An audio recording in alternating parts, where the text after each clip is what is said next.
Assalamualaikum warahmatullahi wabarakatuh. Alhamdulillahilladzi an'amana bi ni'matil iman wal islam wa nusalli wa nusallimu ala khairil anam Muhammadin wa ala alihi wa sahbihi ajma'in, amma ba'du. Alhamdulillah, segala puji bagi Allah Subhanahu wa ta'ala yang telah banyak memberikan kita nikmat sehingga kita masih bisa melaksanakan aktivitas kita setiap harinya. Salawat beserta salam tak lupa pula kita kirimkan kepada baginda Nabiullah Muhammad sallallahu alaihi wasallam. Allahumma salli ala Muhammad sebagai uswatun hasanah rahmatan lil alamin. Yang terhormat Dr. Musdalifah Nihaya MPSI MPD dan yang kami banggakan teman-teman sekalian. Sebelum kami mempresentasikan makalah kami, terlebih dahulu kami memperkenalkan diri. Saya Nur Fitrani dari kelompok 5 sebagai pemateri 1, didampingi teman saya Wahyuli sebagai pemateri 2. Baik, langsung saja. Kami akan mempresentasikan makalah kami yang berjudul Proses Memori. Bab pertama, bab pendahuluan. Dalam bab pendahuluan, kami akan menyampaikan 3 poin. Poin yang pertama, latar belakang. Manusia terlahir dilengkapi dengan organ yang sangat penting, yaitu otak. Otak berfungsi dalam segala hal yang akan kita lakukan, termasuk berpikir. Dan berpikir ini sangat kuat hubungannya, sangat kuat kaitannya dengan memori atau ingatan. Setiap kali kita bisa menimbulkan kembali pengertian dan kesan-kesan yang sudah lama berada di dalam kesadaran kita dengan menggunakan kekuatan jiwa. Yang manakah kekuatan jiwa tersebut? Kekuatan jiwa atau daya jiwa tersebut adalah memori atau ingatan. Pentingnya pemahaman mengenai memori atau ingatan pada manusia untuk kebutuhan manusia sendiri dalam melakukan kegiatan akademik maupun non-akademik. Maka dari itu kami akan membahas teori-teori yang berkaitan dengan memori. Poin yang kedua, rumusan masalah. Adapun rumusan masalah dilihat daripada latar belakang yang saya sampaikan sebelumnya. Yang pertama, bagaimana prosesan informasi dan peran ingatan. Yang kedua, bagaimana retrieve ingatan. Dan yang ketiga, bagaimana lupa terjadi. Poin yang ketiga, tujuan. Adapun tujuannya, yang pertama, untuk mengetahui bagaimana prosesan informasi dan peran ingatan. Yang kedua, untuk mengetahui apa maksud daripada retrieve ingatan. Dan yang ketiga, untuk mengetahui faktor apa saja yang mempengaruhi sehingga lupa terjadi. Bab selanjutnya, bab pembahasan. Dalam bab pembahasan, kami juga akan menyampaikan 3 poin, tetapi sebelumnya kami akan menyampaikan apa maksud daripada memori atau apa definisi daripada memori itu sendiri. Memori secara keseluruhan, psikologi mendefinisikan sebagai proses pengodean, penyimpanan, dan penarikan kembali informasi.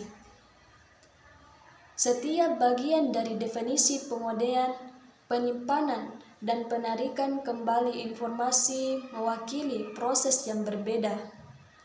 Adapun 3 unsur dalam perbuatan memori atau ingatan, yakni menerima informasi, menyimpan informasi, dan mereproduksikan. Dengan adanya kemampuan mengingat pada manusia, berarti ada suatu indikasi bahwa manusia mampu menyimpan dan menimbulkan kembali dari suatu yang pernah dialami. Namun, tidak berarti semua yang pernah dialami akan tersimpan dalam ingatan. Maka dari itu, ingatan merupakan kemampuan yang terbatas. Baik, saya akan menyampaikan 3 poin dari pembahasan ini. Yang pertama, prosesan informasi dan peran ingatan. Pemrosesan informasi adalah proses di mana para konsumen diekspos untuk menerima informasi, menjadi terlibat dengan informasi, memperhatikan informasi, memahami informasi, mengingatnya, dan menimbulkan kembali untuk digunakan di masa mendatang.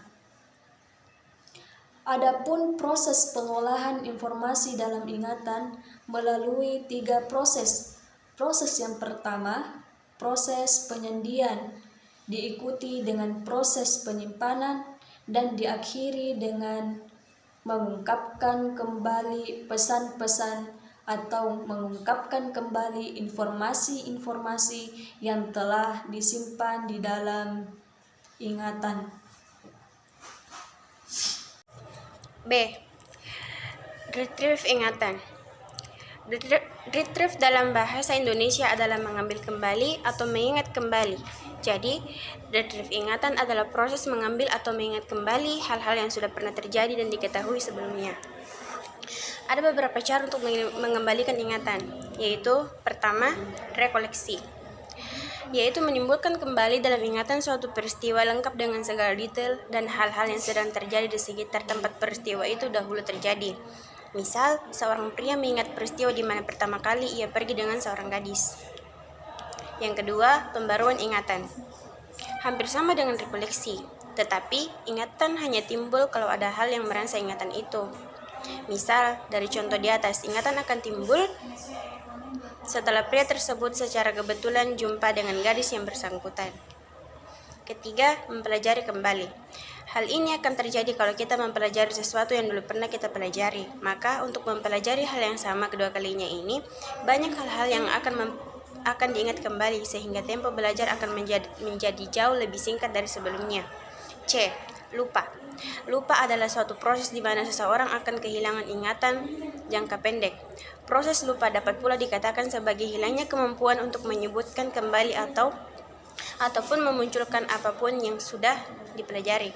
Secara sederhana, lupa merupakan hilangnya kemampuan untuk mengungkapkan kembali informasi yang telah diterima. Hal ini mungkin disebabkan karena informasi tidak disimpan dengan baik. Fenomena lupa dapat terjadi pada siapapun, juga baik anak-anak, remaja, orang tua, guru, pejabat, profesor, petani, dan sebagainya. Sebagian ahli psikologi kognitif mempercayai bahwa lupa terjadi karena interferensi atau terhalang oleh informasi yang lain. Lupa pada sisi lain merupakan suatu hal yang dapat membantu individu untuk menghilangkan ingatan-ingatan negatif yang menghambat perkembangan dirinya. Lupa terhadap kejadian buruk atau traumatis misalnya, dapat membantu seseorang berkembang lebih baik.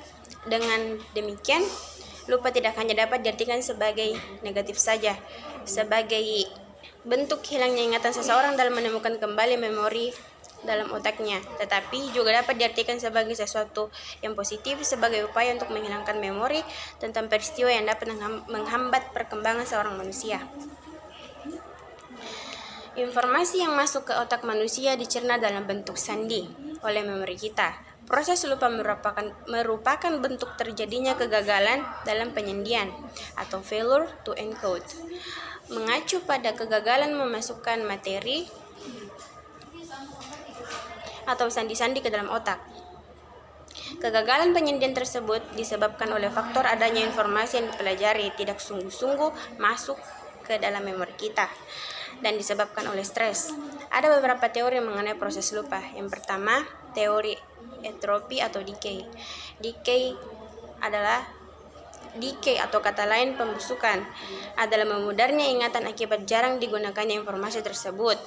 Dengan demikian, teori ini berpendapat bahwa lupa terjadi karena informasi yang pernah disimpan tidak pernah dipergunakan. Hal ini menyebabkan lama-kelamaan informasi tersebut mengalami kerusakan atau membusuk dengan sendirinya. Yang kedua, teori interferensi merupakan ingatan yang terganggu karena masuknya informasi lain. Informasi tersebut menghalangi dan menghambat informasi yang ingin diingat. Gangguan informasi dalam ingatan dibedakan menjadi dua, yaitu retroactive inhibition, yang berarti ingatan baru menghambat ingatan yang lama. Yang kedua, proactive inhibition, yang berarti ingatan lama menghambat pengambilan ingatan baru. Ketiga, cue-dependent forgetting theory. Teori ini berpendapat bahwa pada prinsipnya lupa disebabkan oleh kerusakan informasi di dalam ingatan atau terhalang informasi lain. Selain itu, disebabkan pula oleh terlalu jauhnya informasi yang ingin diingat kembali oleh seseorang. Bab 3. Penutup. Kesimpulan. Memori merupakan salah satu sistem yang ada di dalam diri manusia, yang memungkinkan manusia untuk menempatkan informasi, mempertahankan dan mengambil kembali informasi disebut dengan memori. Memori dianggap sebagai sesuatu yang memiliki peran penting dalam hidup manusia karena dapat mempengaruhi perubahan dalam diri manusia itu sendiri. Dengan memori yang tersimpan dalam otak, manusia bisa mengingat kenangan-kenangan yang pernah terjadi di masa-masa kehidupannya dan akan mempengaruhi kehidupan manusia ke depannya. Proses yang terjadi dalam pembentukan memori ini melalui beberapa tahap, sehingga memori tersebut terbentuk dan dipertahankan oleh sistem memori yang ada di otak. Rangsangan yang diterima sistem sensorik nantinya akan diteruskan oleh syaraf ke otak. Kemudian otak beserta instrumen yang ada di dalamnya akan berusaha menerjemahkan kode-kode tersebut untuk menghasilkan informasi yang akan digunakan manusia dalam beraktivitas. Walaupun otak selalu menerjemahkan kode-kode rangsangan ke dalam bentuk informasi, tidak semua informasi akan disimpan menjadi memori. Beberapa informasi hanya akan berada di memori sensorik atau memori jangka pendek. Hal tersebut terjadi jika otak merasa informasi itu tidak cukup penting sehingga otak memutuskan untuk membuangnya, sehingga manusia bisa mengalami kejadian lupa. Baik, cukup sekian presentasi dari kami. Mohon maaf jika ada kesalahan dalam penyebutan kata. Saya akhir dengan ucapan billahi fisabilillah haq fastabiqul khairat. Assalamualaikum warahmatullahi wabarakatuh.